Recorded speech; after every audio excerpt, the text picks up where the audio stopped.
حقیقت اینه که در دیابت وقتی قند خون تنظیم نباشه، با تنگ شدن عروق کوچک و بزرگ قسمت‌های مختلفی از بدن مثل قلب، کلیه‌ها، چشم و پا آسیب می‌بینن.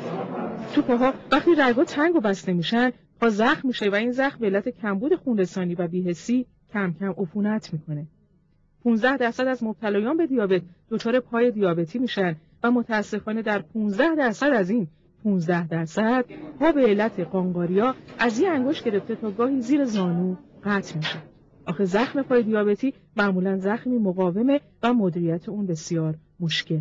این دارو توسط محققین به 3 شکل تزریقی، خوراکی و موضعی تهیه شده و خوشبختانه در هر 3 شکل مفید و مؤثر بوده. استفاده ترکیبیش هم اثرات بهتری داشته. بنابراین ما فکر میکنیم که در هر 3 شکلی که تهیه شده قابلیت مصرف خواهد داشت. به نظر میرسه این دارو بتونه خونرسانی یا آنژیوژنسیس رو زیاد بکنه و این یکی از مکانیزمایی است که ما فکر میکنیم با افزایش تشکیل عروق ممکنه که بتونه بهبود زخم رو اصلاح بکنه. هنگامی که در پروژه وارد شدن 2 زخم در ناحیه سطح پشتی اندام تحت سطح پاهاشون وجود داشت. آقای اکبریان که در تبریز زندگی میکنه یکی از بیمارانیه که آنژیوپلاست روی او بررسی شده. آقای اکبریان 25 ساله که دیابت داره و یک بار هم در سال 71 سکته قلبی کرده. از حدود 10 سال پیش تا حالا پای او مرتب زخم شده و به درمانهای متداول جواب نمیده. اون بیتادین پامو خراب میکرد، یعنی اثر میزاد، یعنی سیاه میشد، زیر جلدم سیاه میشد. اما این روغن که میماردم این خوب کرد. خود ما روحی خود ما بهتره که داری بهتر میشه. اما خب پامو اول مثلا خیلی مشکل بود که خب باید از دست بدی اصلا.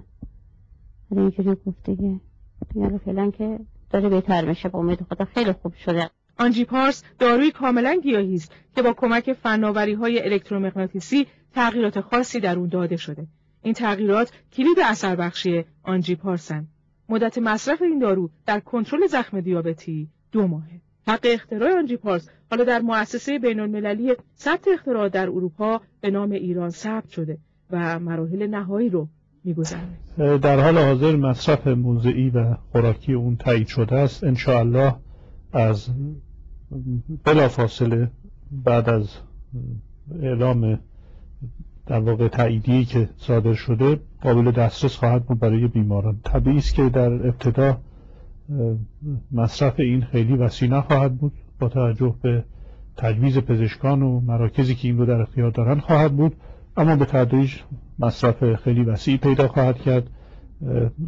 10,000 نفر نیازمند این هستند فقط در داخل کشور و ما بیش از 10,000 در واقع متاسفانه قطع عضو داریم برای بیماران دیابتی.